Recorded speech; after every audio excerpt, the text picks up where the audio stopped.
pues es algo que fortalece, ¿no? la formación y la identidad que tenemos como parte de un alma mater. Bien, vámonos avanzando para que tengamos oportunidad de... Bueno, ¿a qué hora vamos a salir? Porque no nos dio usted, bueno, otros maestros nos han dado 20 minutos de receso. Yo pensaba... Pero mejor, ya que se fue usted de sureste, pues mejor nos da mejor a las salidas. sí, yo pensaba dejarlos salir, porque en teoría, si les hubiera dado los 20 minutos a media hora, pues ya los tenía que salir a las 5 en punto. Absorbo la responsabilidad y reitero mi franca disculpa. Generalmente pues hasta el doctor se asombró, me dijo, ¿por qué había tardado tanto? Le dije, pues es que no pasa. Yo tenía años que no venía para acá, sinceramente, y las veces que lo he hecho he venido en un vehículo. Entonces, cuando yo llego a Córdoba, llegué a buen tiempo, faltaba para la 1. Entonces, no tenía en mi mente qué tan cerquita estaba Fortín, y me dijeron, tomen autobús que se llama Dorados o Plateados, algo así. Y pues me bajé llegando ahí por la placita, pero el detalle fue que el trayecto de Córdoba en sí hacia Fortín pudo haber sido muy corto si yo hubiera venido en un taxi. O sea, rapidito hubiera llegado, bueno, tal vez 4,5 minutos, 4,10 minutos, pero la gente pues no me preguntaba qué venía. Entonces dijo, a lo mejor tiene todo el tiempo del mundo de esta persona. Yo cerca de ¿cuál es la próxima sesión? Sí, eso es lo que esperamos. Yo vivo cerca de la terminal de Córdoba. Quién sabe si, pero bueno, ya por correo no podemos. Bueno, eso sería un halago que yo agradezco sobremanera. Yo vengo a esa altura, digo yo. Ah, fíjese. Como unos 5 o 10 minutos. Hombre, mil gracias. Y sí, la verdad es que no, a veces hemos tenido que viajar por más lejos todavía, y yo me di bien mi tiempo. Dije, no, pues sí llego, pero yo pensé que el camión iba a tardar mucho menos. Sí, pues yo pienso que es aceptable, y la verdad es que no fue un error de logística mía, porque el tiempo hubiera resultado suficiente, nada más que de 10 o 15 minutos que pude haber hecho, me hice 40 minutos en trasladarme.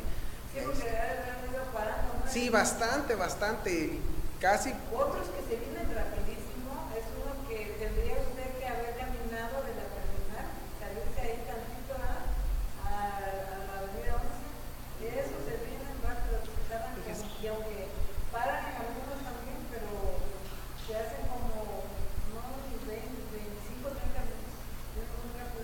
Bueno, pues yo creo que sí hubiera llegado con tiempo, y reitero, por enésima ocasión, pues yo sí externo la dispensa. No es justificación, porque mi responsabilidad finalmente es cumplir, pero se dio de esa manera, y esperemos que no se repita, ¿verdad? Que sea la primera y la última vez que suceda, ¿verdad? En lo personal creo que es la primera forma de respeto hacia nuestros respetables doctorandos, pues estar a tiempo. Eso es indudablemente el respeto al tiempo de los demás.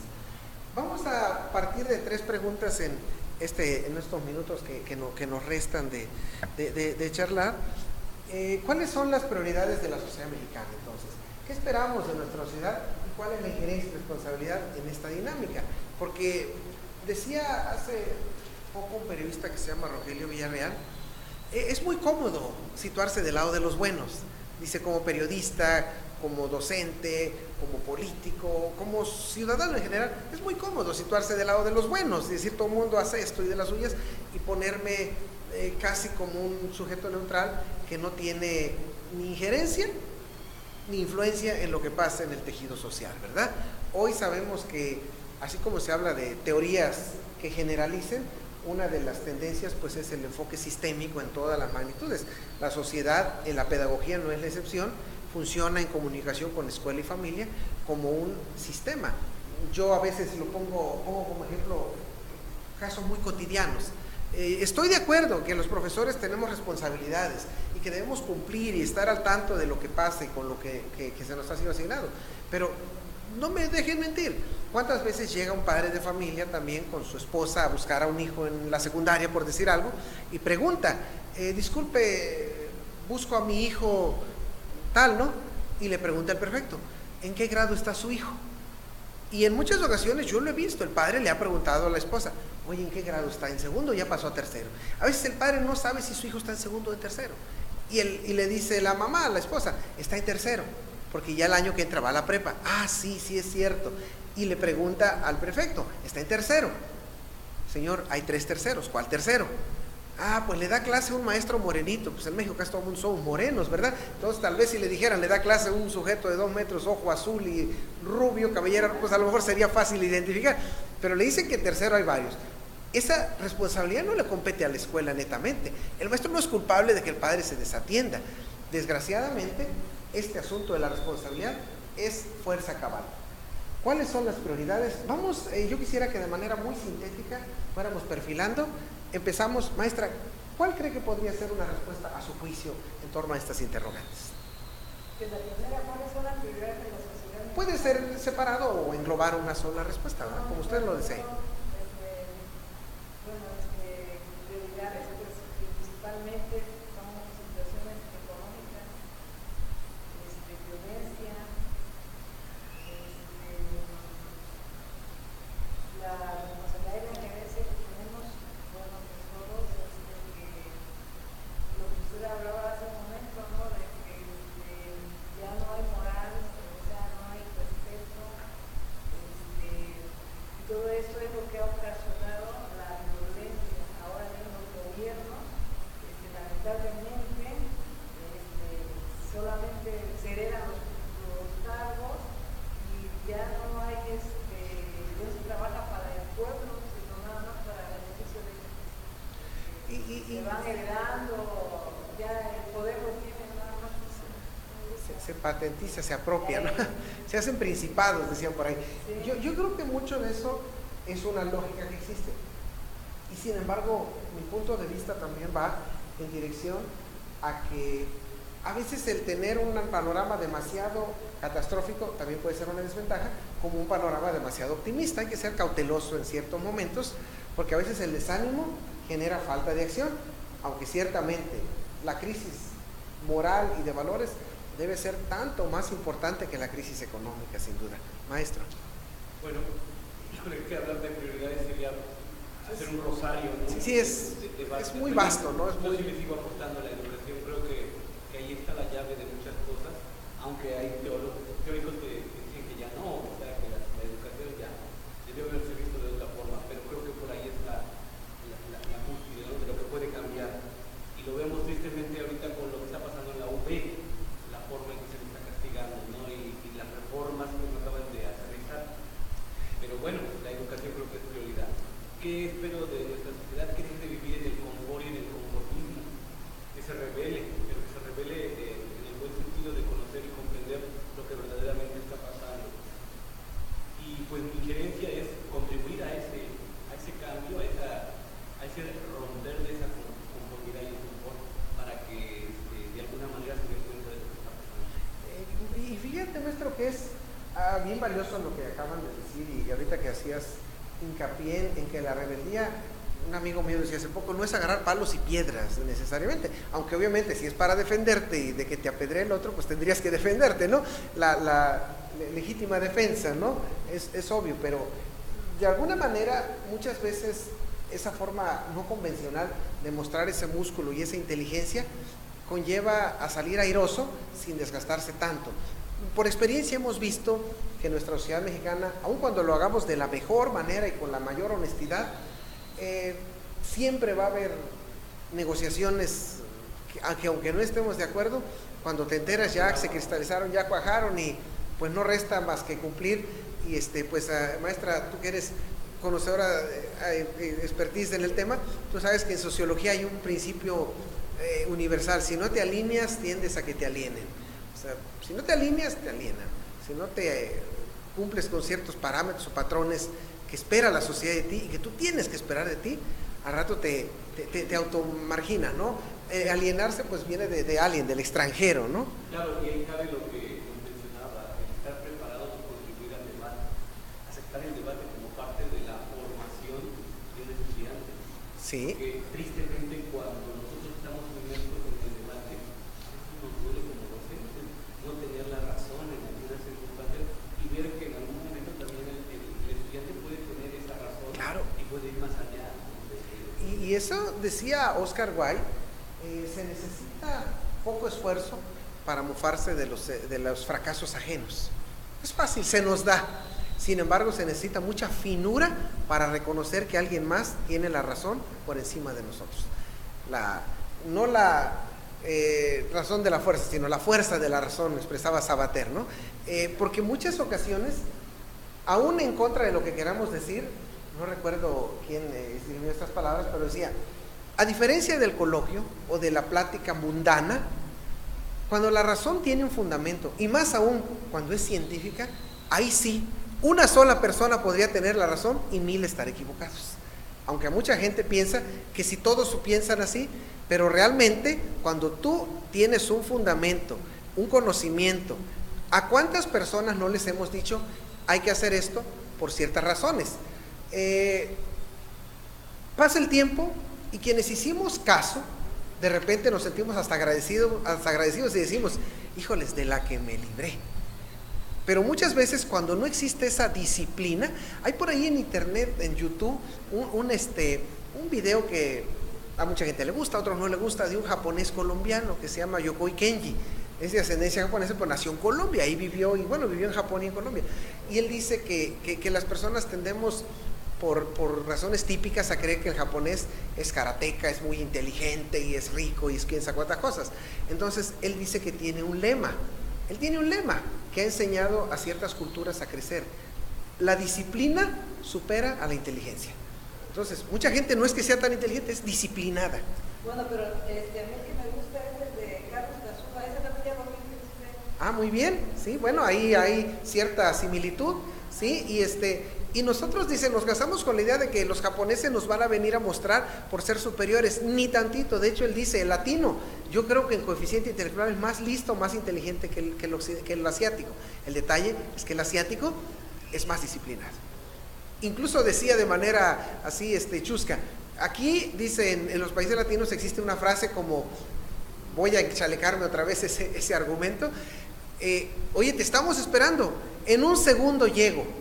Dice Yokoi Kenji, en japonés no existe traducción para esas palabras, en un segundo llego. ¿Por qué? Porque al decir en un segundo llego, la gente tendría que voltear a ver si ya vas a caer en un segundo, cuando en un segundo vienes a 14 semáforos.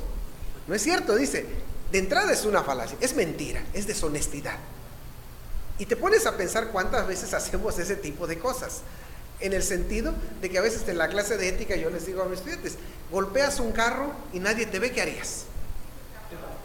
Te encuentras una cartera con identificación y todo, ¿qué harías?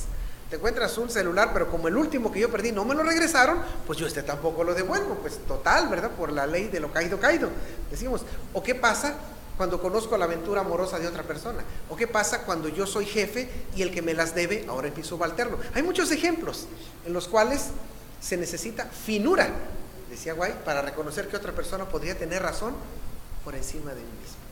No es fácil. Entonces yo creo que eso que estamos diciendo es un punto importantísimo de lo que nosotros podemos hacer, porque al final, ¿qué estoy haciendo yo? Insisto, situarse del lado de los buenos no es complicado.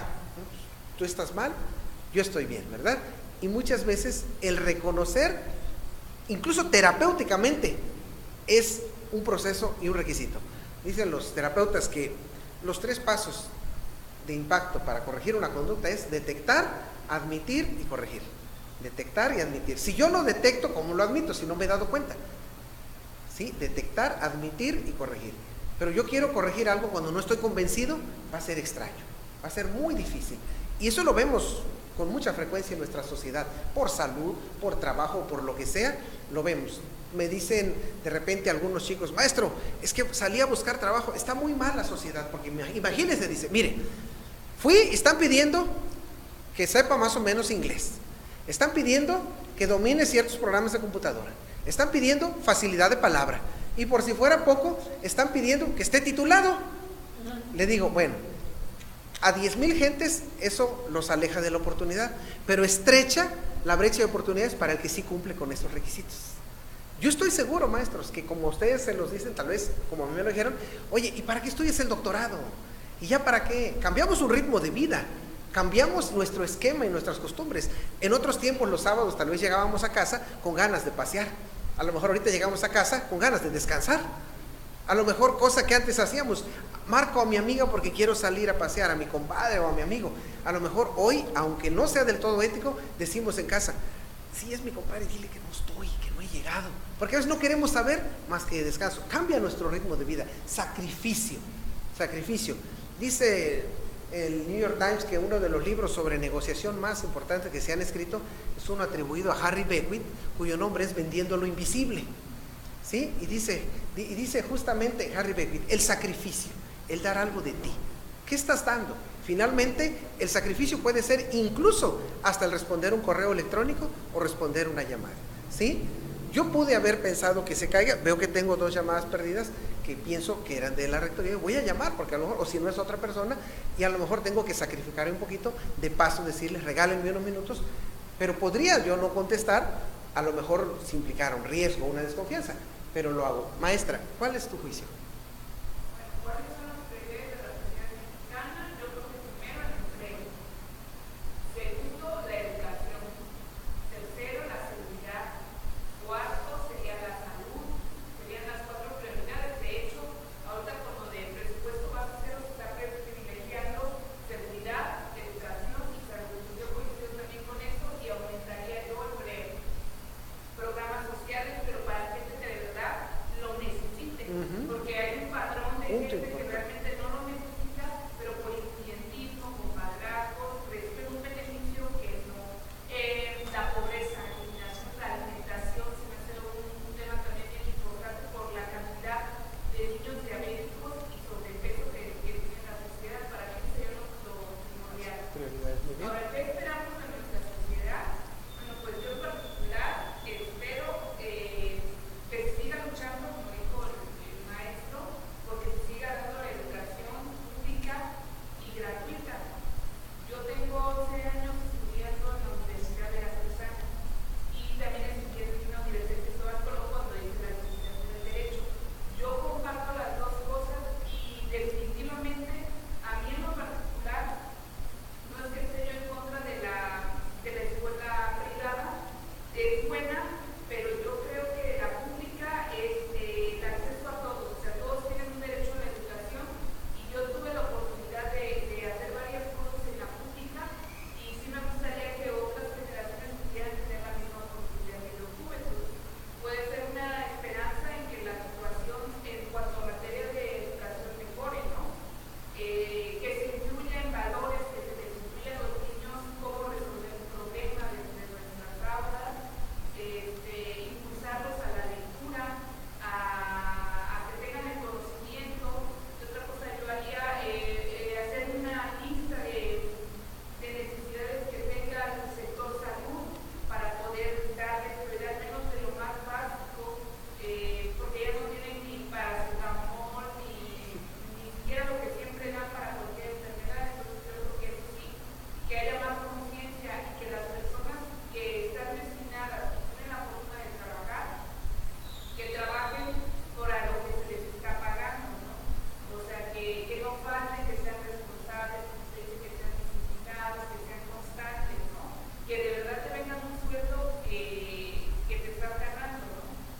¿Y cuál sería mi sugerencia y responsabilidad en esta dinámica? Pues seguirme preparando, ayudar en la medida de mis posibilidades a los muchachos, por ejemplo, a seguirlos motivando, a no ser una traba para ellos. Usted dice que tengo alumnos que me pueden seguir buscando y que saben que de alguna manera yo los voy a poder apoyar, porque esa es manera de trascender. Nada serviría todo lo que yo he estudiado en mi sacrificio si no se ve reflejado en el beneficio de una persona. Entonces yo quiero que mi vida sea útil.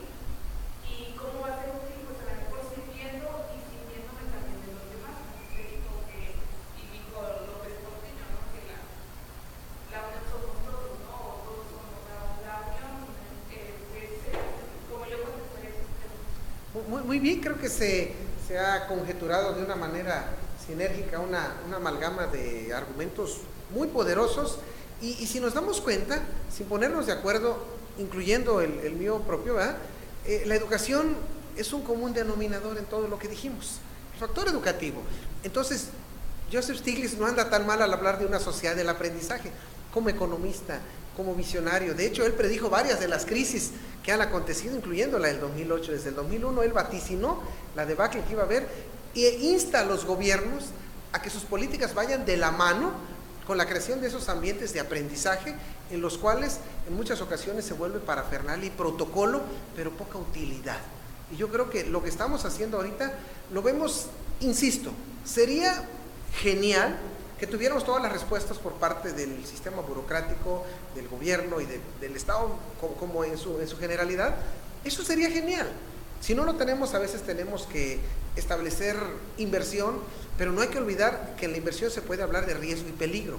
El riesgo busca dividendos, ganancia, y el peligro busca caos, fracaso. Entonces, el riesgo es eso. Estudiar un doctorado es un riesgo, porque estoy invirtiendo mi dinero, que espero que me deje, pero no sé cuánto tiempo me va a terminar para retribuirme, pero lo voy a hacer, me estoy arriesgando. Los riesgos componen parte de un proceso de progreso. El peligro yo lo comparo con rebasar en curva en las lomas en carretera. Hay gente que va y rebase, cuando ves le salió un tráiler enorme, pero pareciera que no se espantó, porque más adelante lo vuelve a hacer, para que la gente que lo ve diga, no, es que él así rebasa, ¿verdad? Entonces, pareciera que es como ocultar un error con otro error. Y creo firmemente en que la visión apocalíptica, caótica y desastrosa de un futuro, lejos de favorecernos, puede favorecer a un grupo de dominio, a un grupo de control y a caer en el desánimo. Alejandro Dumas lo dijo desde hace un tiempo: todos para uno y uno para todos. Y Maquiavelo lo expresó con finura en El Príncipe: divide y vencerás. O sea, cuando nos dividimos, las cosas salen mal, como sociedad y como todo lo que nosotros tenemos en nuestro quehacer. Podemos ver ahí falta de acuerdos, necesitamos generar ese acuerdo, fortalecer ese acuerdo. El debate es fundamental. El debate no es pleito, el debate no es encontronazo, el debate es un sofisticado y fino ejercicio intelectual en el que vamos a mostrar, como diría Voltaire en su momento, podría incluso no estar de acuerdo en lo que dices, pero daría hasta mi vida por defender tu derecho a expresarlo. El expresarnos, de dejar al estudiante, al ciudadano y a la gente, pero no convertirnos en jueces necesariamente unilaterales en una zona de confort. Vámonos rapidito ya para que podamos concluir. ¿Qué se discute en el mundo? Según fuentes recientes, ¿verdad? Se habla, dense cuenta, de cosas que tienen una noción directa o indirecta con aquello que hemos estado hablando. Qué curioso, voy a citar un caso curioso aquí en este rubro: violencia intrafamiliar. Cuando se dieron los acontecimientos de la reforma educativa y las suspensiones de clases, un estudio efectuado en esa época reveló lo siguiente: los papás permanecían más tiempo en su casa con sus hijos, las esposas con sus esposos, y viceversa. La familia permanecía más tiempo que lo habitual en casa, incluso pasaban 5, 6 u 8 horas juntos. En ese mes y medio, se incrementó la violencia intrafamiliar.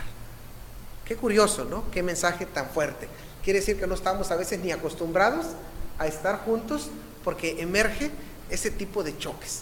El hijo se le hacía intolerable tener a sus papás 8 horas en casa, al papá, a la esposa. No quiero decir que sea general, hay gente que disfrutamos mucho a nuestros seres queridos, pero a veces para algunas personas es desgastante. Ese es un mensaje fuerte respecto a los valores, a la crisis, a todo lo que viene y al empleo que a veces va generando. Si te das cuenta, todo lo que dijeron aquí aparece. Fuentes directas de investigaciones sociales recientes, muy actualizadas, ¿verdad?, que se han ido dando. ¿De qué hablamos los mexicanos? Los mexicanos hablamos de corrupción, de impunidad, según estudios que hacemos. Los mexicanos desconfiamos de ciertas autoridades, a veces estamos conscientes de que también nosotros somos parte de ese cambio, pero no lo queremos hacer, como este dato. La gente piensa que 6 de cada 10 mexicanos no denuncian delitos ante las autoridades porque no sirve de nada. Este es un estudio que hace El País.